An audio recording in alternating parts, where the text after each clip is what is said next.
Rasta?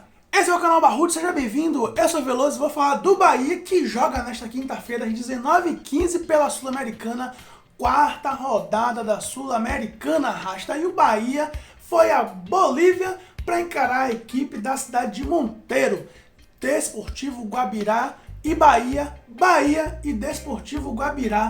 E o Bahia está com a faca e o acarajé na mão para assumir a liderança desse grupo. Basta vencer o jogo.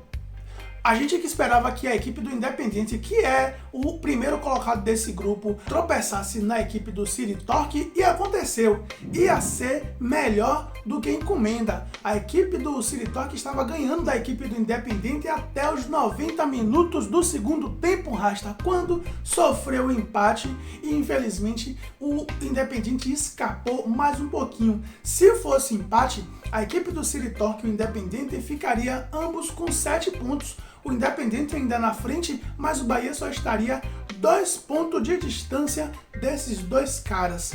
Jogando contra a equipe do Guabirá, que a gente espera que venha um triunfo, baseado no que a gente viu no primeiro jogo contra essa equipe que é muito modesta, tomou 5-0 aqui em Pituacives. A gente espera que o Bahia consiga o triunfo, ainda que não com tanta facilidade, contra essa equipe boliviana, mas não foi tão ruim assim. O empate ainda assim foi um ótimo resultado. A equipe do Independiente agora tem 8 pontos, 3 pontos de distância para a equipe tricolor, e o Bahia só precisa vencer. Vencendo, vai alcançar o mesmo número de triunfos da equipe do Independiente, mas tem um saldo melhor. Enquanto a equipe do Independiente tem um saldo de 4, o Bahia tem um saldo de 5, vencendo por qualquer placar, já vai assumir a ponta. E aí, Rasta, a gente espera que o Independiente vença também a equipe do Guabirá, e o Bahia vai ter que fazer o seu papel em casa contra a equipe do City Torque e ir para o jogo contra o Independiente, para o jogo da morte.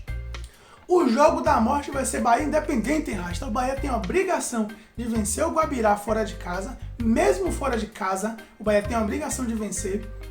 Dentro de casa contra a equipe do City Torque, o Bahia terá que vencer, porque o Independiente não vai tropeçar no Guabirá. Eu tenho certeza disso, com todo o respeito à equipe modesta do Guabirá. Eles não vão conseguir vencer a equipe do Independiente. E o Bahia só vai perder para o Guabirá se quiser. Se o Bahia perder ou empatar para o Guabirá, o Bahia perdeu para si mesmo, porque o Guabirá não mostrou futebol nenhum jogando aqui em Salvador. Agora, tem uma outra questão. O time do Bahia jogou a final da Copa do Nordeste aí no sábado. Deve ter passado aí um domingo, uma segunda-feira só de comemoração.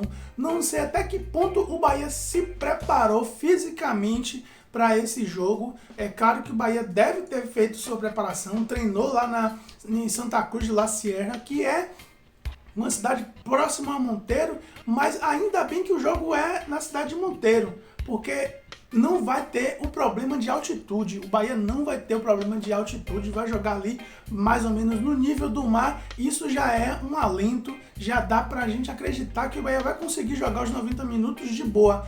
Basta 1-0, Rasta. Não precisa mais do que isso, não precisa fazer 30-0. 1-0, 2-0, matou o jogo e traz os 3 pontos para Salvador e fica bonito na liderança do grupo B.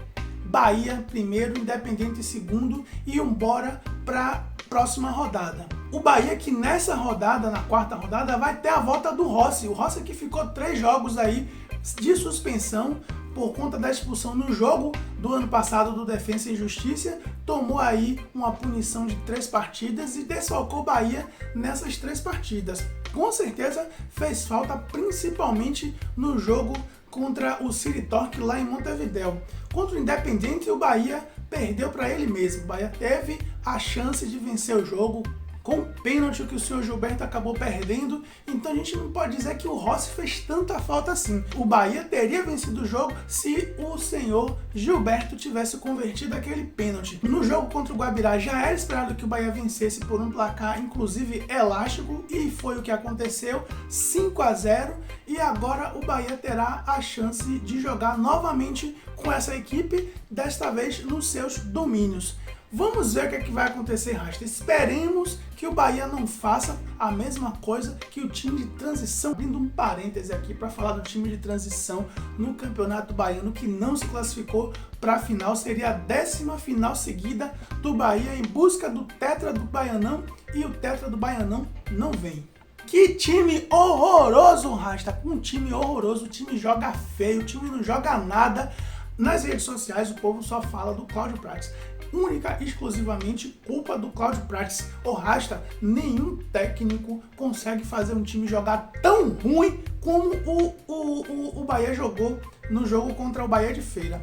Mesmo ele sendo o pior técnico do universo, ele não vai conseguir montar uma equipe para jogar tão ruim como a equipe do Bahia jogou nesta última quinta-feira em Feira de Santana, pelo segundo jogo da fase semifinal e não conseguiu classificação, nem sequer ir para os pênaltis, porque o senhor Bahia tomou 3-0 do gigante Bahia de Feira. O Bahia não conseguiu segurar a vantagem que tinha nem por 15 minutos, Rasta.